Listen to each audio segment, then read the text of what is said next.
Gujarat police દ્વારા જુદા જુદા ગુનાઓમાં જપ્ત કરાયેલ નાર્કોટિક્સના જથ્થાનો નાયબ મુખ્યમંત્રી હર્ષ સંઘવીની ઉપસ્થિતિમાં નાશ કરવામાં આવ્યો. નમસ્કાર દર્શક મિત્રો, ચરોતર બ્રેકિંગ ઇન્ડિયામાં આપનું સ્વાગત છે. 2212 કરોડની કિંમતના 14,447 કિલોગ્રામથી વધુના નાર્કોટિક્સના જથ્થાનો દહેજની બેલ કંપની ખાતે નાશ કરાયો. રિવોર્ડ પોલિસી હેઠળ સફળતાપૂર્વક કામગીરી કરનાર પોલીસ જવાનોને લાખો ઇનામની રકમ અર્પણ કરાઈ. Narcotic drugs and psychotropic substances હેન્ડબુકનું વિમોચન. નાયબ મુખ્યમંત્રી હર્ષ સંઘવીની ઉપસ્થિતિમાં દહેજ ખાતે 2212 કરોડની કિંમતના 14,447 કિલોગ્રામથી વધુના નાર્કોટિક્સના જથ્થાનો નાશ કરવામાં આવ્યો હતો. તો narcotic drugs and psychotropic substances હેન્ડબુકનું વિમોચન પણ કરવામાં આવ્યું હતું. મુખ્યમંત્રી ભૂપેન્દ્ર પટેલના નશામુક્ત ગુજરાત સંકલ્પને વધુ દ્રઢ બનાવવાના ભાગરૂપે નાયબ મુખ્યમંત્રી હર્ષ સંઘવીએ ભરૂચ જિલ્લાના દહેજ ખાતે આવેલ બેલ કંપની ખાતે એક મોટા ડ્રગ્સ નાબૂદી કાર્યક્રમમાં ઉપસ્થિત રહ્યા હતા, જેમાં ગુજરાત પોલીસ દ્વારા જુદા જુદા 877 ગુનાઓમાં જપ્ત કરાયેલ 2212 કરોડની કિંમતના 14,447 કિલોગ્રામથી વધુના નાર્કોટિક્સના જથ્થાનો નાશ કરવામાં આવ્યો હતો.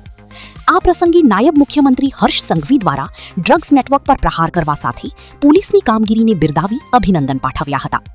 આ પ્રસંગે નાયબ મુખ્યમંત્રી હર્ષ સંઘવીના હસ્તે સરકારની રિવોર્ડ પોલિસી હેઠળ રાજ્યના મોટા કેસોમાં સફળતાપૂર્વક કામગીરી કરનાર પોલીસ જવાનોને લાખો રૂપિયાની ઇનામની રકમ અર્પણ કરવામાં આવી હતી. તેમજ narcotic drugs and psychotropic substances હેન્ડબુકનું વિમોચન પણ કરવામાં આવ્યું. દહેજની GACL કંપની હોલ ખાતે આયોજિત કાર્યક્રમમાં નાયબ મુખ્યમંત્રી હર્ષ સંઘવી દ્વારા ડ્રગ્સ નેટવર્ક પર પ્રહાર કરવા માટે કેટલાક મહત્વપૂર્ણ પગલાઓની જાહેરાત કરી હતી. આ ઉપરાંત રાજ્ય સરકારના પ્રોએક્ટિવ પોલિસિંગના અભિગમ હેઠળ ચાલી રહેલા મેન્ટર પ્રોજેક્ટની વધુ સઘન કામગીરીનો ચિતાર આપ્યો હતો. જામીન પર છૂટેલા નાર્કોટિક્સના આરોપીઓ પર પોલીસ મેન્ટર દ્વારા નજર રાખવામાં આવી રહી હોવાનું કહ્યું હતું.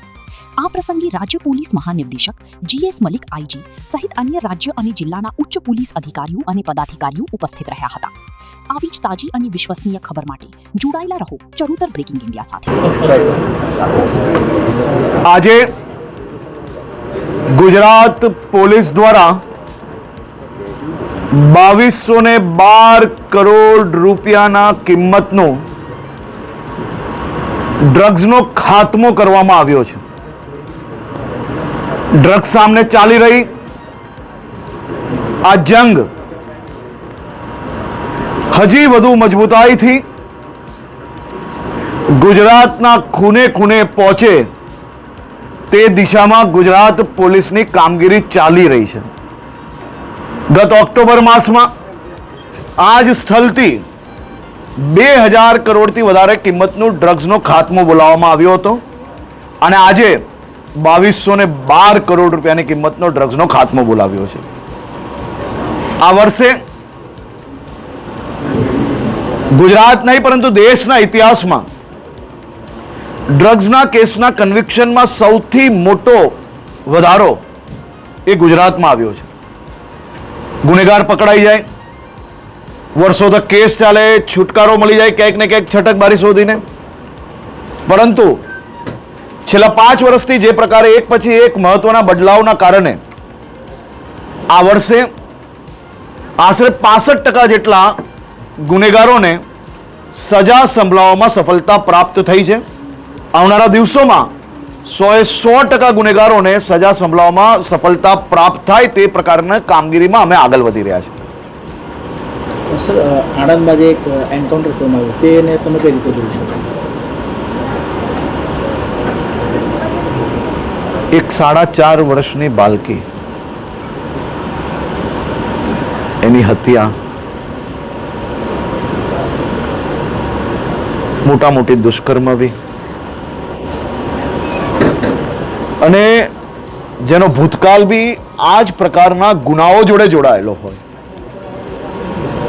એવો નરાધમ પોલીસને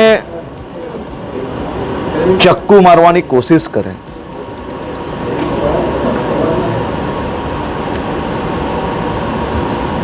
ચક્કુ મારવાની કોશિશ કરવી, અનેક ગુનાઓ કરેલા છે અને એવા નરાધમ સામે જ્યારે પોલીસે સ્વબચાવમાં ફાયરિંગ કરવું પડે, આવા નરાધમોને સંપૂર્ણપણે કંટ્રોલમાં રાખવા એ જ રાજ્ય પોલીસનું કામ છે. સર, જે પ્રકારે ગુજરાત એટીએસે આતંકવાદીનું એક આખું નેટવર્કનો બહુ મોટો પર્દાફાશ કર્યો છે, છેલ્લી સ્થિતિ પ્રમાણે હાલમાં શું દેખાઈ રહ્યું છે સર આ મામલે? એની ઇન્વેસ્ટિગેશન ચાલુ છે. સમય અંતરે તમને એટીએસ દ્વારા જાણકારી આપવામાં આવશે.